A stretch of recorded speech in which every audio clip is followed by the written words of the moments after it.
that was fascinating in itself. But the one that's titled Early Man and the Oceans... I must get hold of it. I'm afraid I haven't read it. Yeah, well, of course, Heyerdahl, you see, was ridiculed because he did not have academic qualifications. Yeah. And yet that book, Early Man and the Oceans, speaks to this evidence of people traveling on the oceans long before historians give any credibility to it at all. But the other thing I want to support is your point about the Chinese information, the maps and so on. This is part of what I have seen in science is this Western cultural bias, which of course assumes that only what Western European people did is the earliest and therefore the most important. I worked with Chinese climatologists who were, this was before climate became an issue, and they were looking at expanding food production in northern China in cold climates. And of course, as a Canadian who'd looked at food production, I discovered that their view of the world was completely different than mine. Right. And this naive idea that the world has that, oh, well, you know, the Americans are going to talk to China about climate and so on, and they're talking to them as if they're seeing the world in the same way, is so naive and arrogant.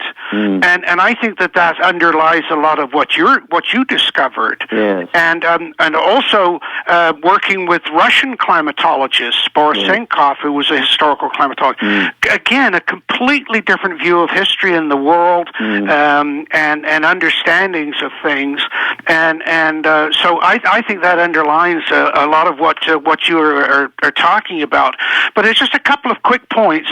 One of the things that has affected the funding, and I got this from a cabinet minister, a politician who appointed me to a board. Right. And I said, how do you make decisions on funding? And he said, I look at Frankenstein projects.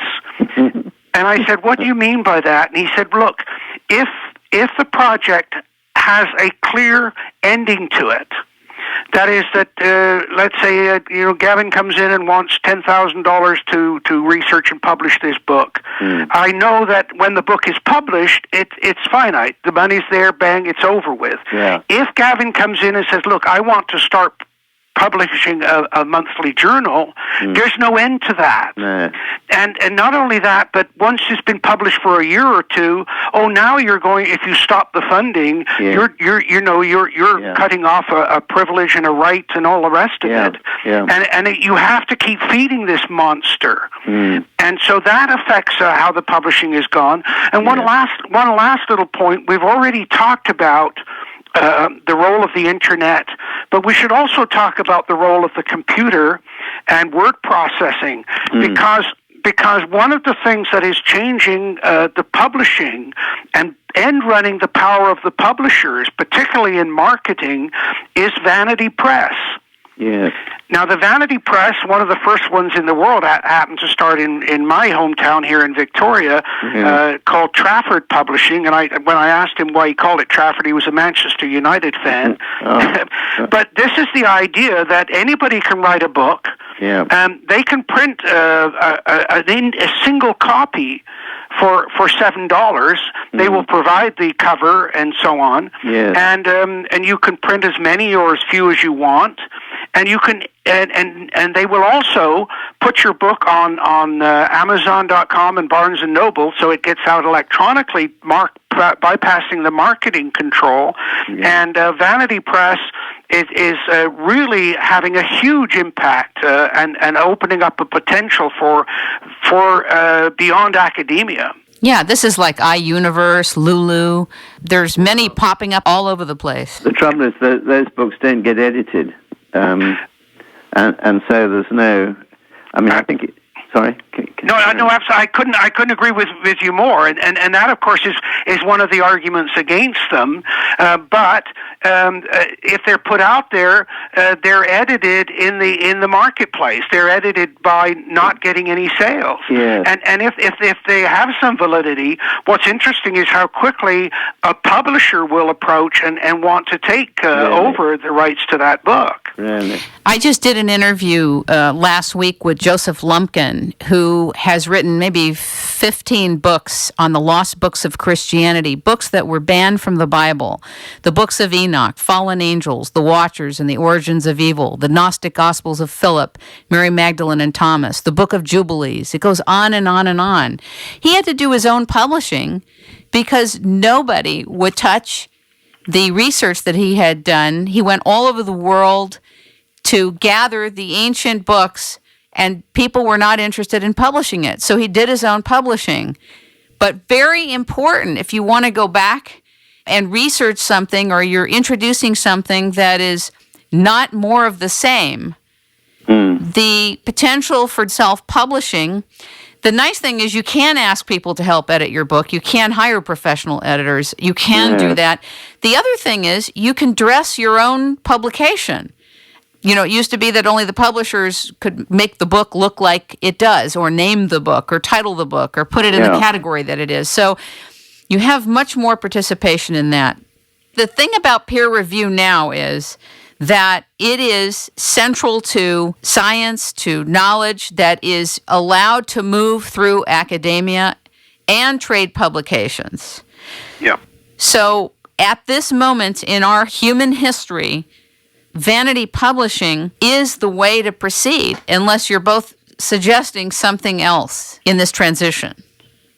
No, I think that Gavin's comment about editing has been one of the criticisms, but as I said, I prefer to leave that editing to again his idea about the marketability of the book. If the idea just simply has no value, it won't sell, and that'll be the end of it. It'll disappear even off of Vanity Press, and I think that's a better idea. But Kim, can I just introduce another, or not another idea, but another example earlier of the sort of thing that we're talking about.